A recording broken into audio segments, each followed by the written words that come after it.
Demandez à être informé. C'est quand même bizarre dans une télé. Vous devez être informé, vous devriez être les premiers oui, informés. Mais c'est vous qui allez à l'info.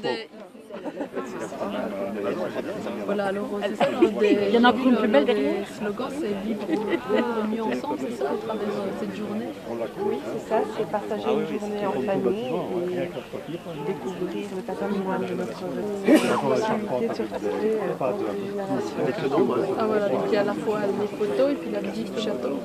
Oui, il y a la visite du château, et il y a aussi le musée qui vient au village, le musée Gommet vient apporter les pièces. Mais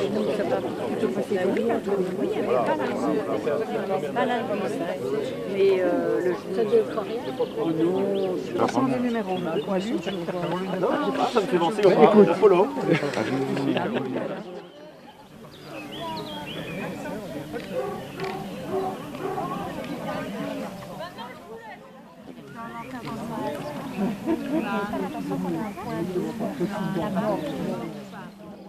C'est pas nouveau pour vous. Hein. Non, ça fait que ça le monde dans le temps. Depuis longtemps. Ça ne change pas. Oui,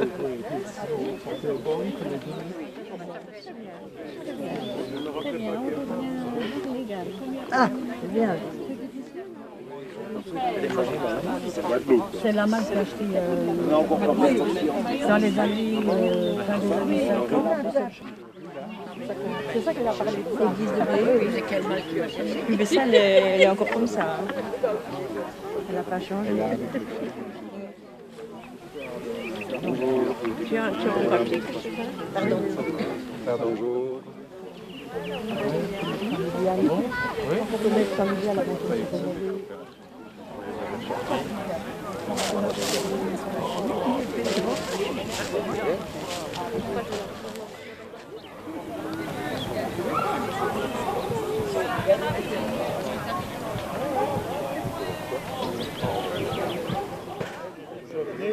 Et pour les repas, comment ça va?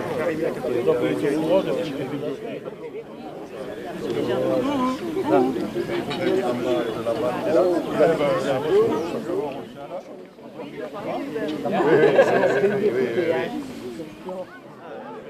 voilà.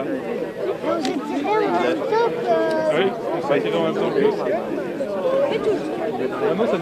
Non, il n'y a pas. Je vais essayer.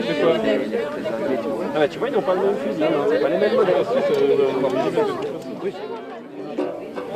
Est-ce qu'elle a pris à moi? Il y en a que ça va très bien.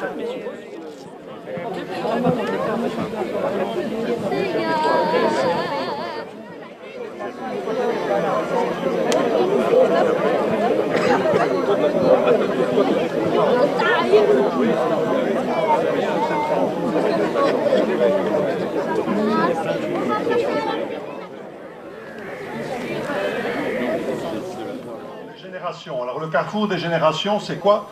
C'est une très belle initiative du Conseil consultatif des aînés de la ville de Virton qui a décidé qu'il était important de nouer ou de renouer des liens entre toutes les générations, jeunes, moins jeunes, plus jeunes, anciens.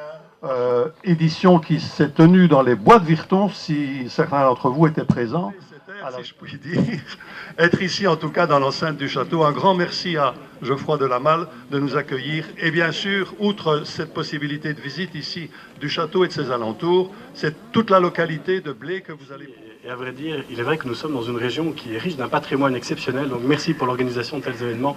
C'est aussi la possibilité pour nous tous de découvrir ce que nous avons parfois face à nos yeux, mais que nous ne voyons pas directement. Alors, je voudrais aussi remercier quelqu'un en particulier ici, que je ne vois pas là tout de suite, qui est la mémoire du village, donc Monsieur Jean-Pierre Liégeois, sans qui les clichés que vous verrez là-bas, et je reviendrai par après. Donc, comme je le disais, on n'a pas plus de traces sur l'époque romaine à l'époque féodale. Par contre, ne permettait pas de faire autrement. Et donc, vous aviez des baraquements en bois qui fermaient tout, un lavoir qui se trouvait là-bas, de Marchin de Vaux, et enfin de Prémorel. Je pense que tout le monde se souvient en particulier d'Adrien de Prémorel, que je citerai dans quelques instants. Ces fondations romaines, les ciments romains, et c'est de ces éléments-là qu'il est établi que la maison à la base était vraiment plus romaine. Enfin, c'était la fondation d'une maison romaine. On n'a pas plus d'indications aujourd'hui. Et c'est en 1950, exactement, le 27 poèmes et ces citations à la vue ici d'un parc et d'un village qui offrent des points de vue vraiment fantastiques. Alors, on va nous faire l'acquisition lors de la succession en 2007 à la famille, et on se retrouve dans une situation qui est la suivante, c'est que la dernière grande transformation date de 1818. Il y a une seule transformation faite en 1954, c'est rajouter l'électricité et rajouter l'eau chaude. Donc, je vous souhaite une très bonne balade, encore un très grand merci pour cette organisation, et je vous laisse la parole.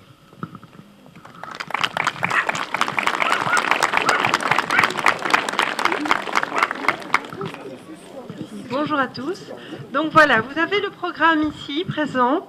Vous avez deux guides. Les deux guides, s'il vous plaît, venez vers moi. Allez-y. Vous les découvrirez sur l'avant. Il y a des...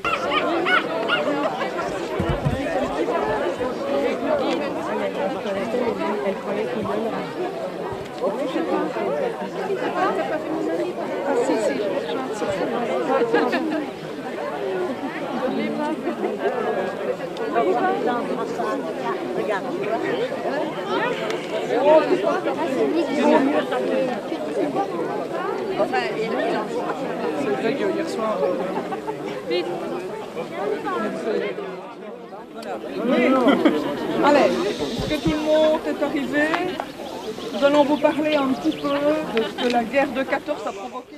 Les jours sanglants ont été les 22, 23, 24 août, et surtout sur le village d'Aide. C'est le village d'Aide qui a été le plus massacré. Les 3/4 des habitations ont été démolies. La population, il y a eu 200... Oui, avec les fusillés de la tour. C'est-à-dire que la population de Aide a subi un massacre de 210 personnes, peut-être 211 je crois. Et alors, et 79 personnes de la tour que les Allemands ont envoyé chercher avec un laisser-passer, disons qu'il en est resté 2 qui s'occupaient des chevaux. Donc, durant la bataille d'Aide du 22 août, il y a également une bataille qui s'est déroulée. Ces bataillons qui avaient déjà livré bataille là-bas sont revenus ici, et notamment pour se protéger, donc pour protéger les armées françaises, là, c'est cette direction-là, et ici c'est le bois qui est en face de nous et qui s'appelle le bois du Mât. Donc, de Baquet. Également sur le flanc, là, ils sont en plusieurs divisions, je vais dire, je ne sais pas exactement le mot qui convient. Et alors, de cette partie du château, et ont lutté comme des lions jusqu'au dernier. Ce qui fait que, on nous raconte qu'on a...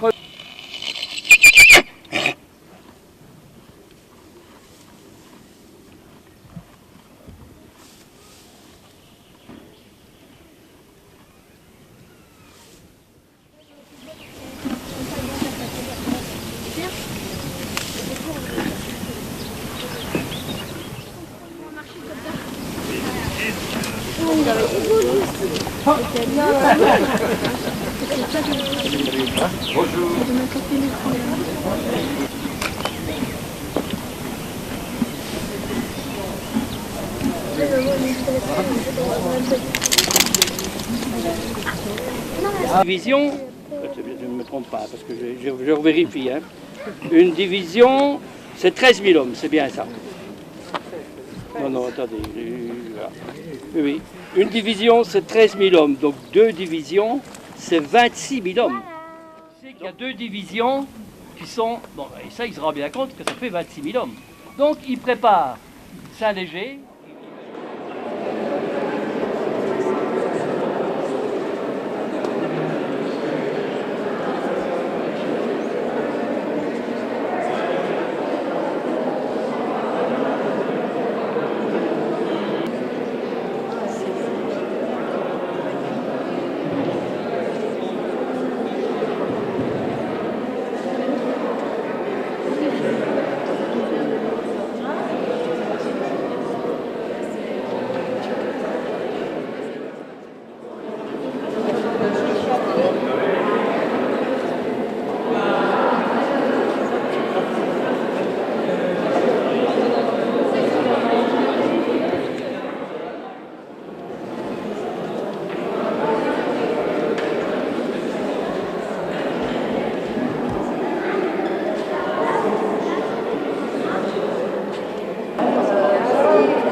35 000 petites bêtes à cornes.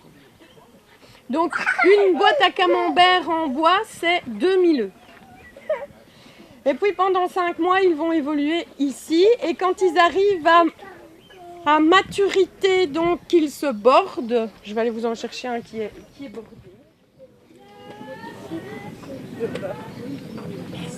Froid. Donc ils font quoi? Ils entrent en hibernation. Ils font quoi? Ils vident leurs intestins et la bave, elle sèche et elle tombe. Donc quand je les ébouillantes, ils sont quasi propres. Vers de terre, donc qui au fur et à mesure mange les excréments et toute une table avec tout ce que je fais, comme ça pour que vous puissiez voir.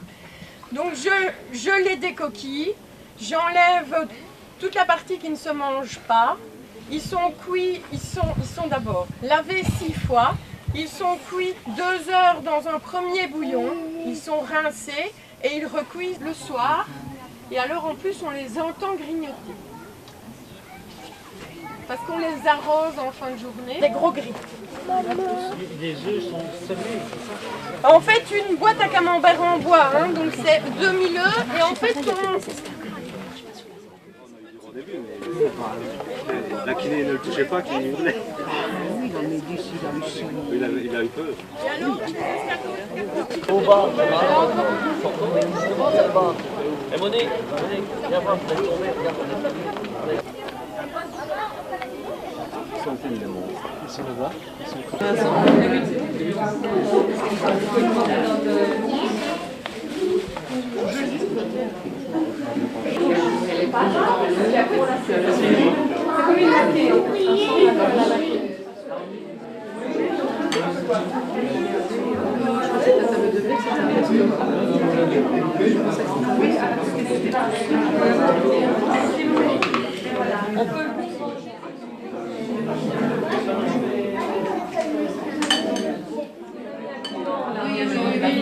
C'est délicieux.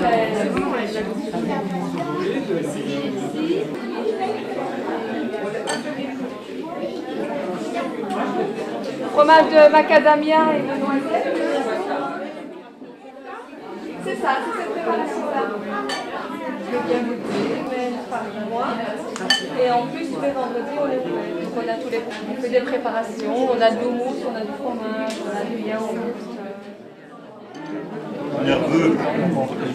Ça se fait avec mon fer pourri. Ah, mon pied, l'eau, bordel. Oh!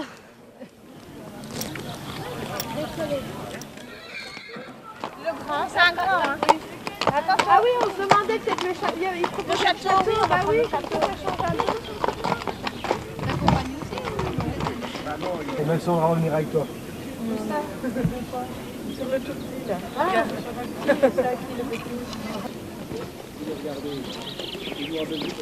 On a besoin de pinard.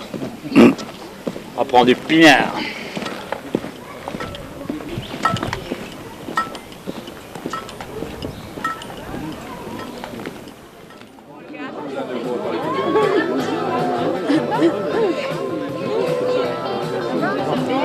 Qu'est-ce que tu fais avec?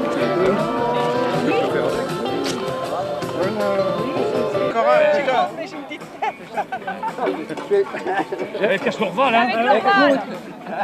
Non, mais je trouve que ce sera même mieux qu'avec le château. Ok. Encore une là.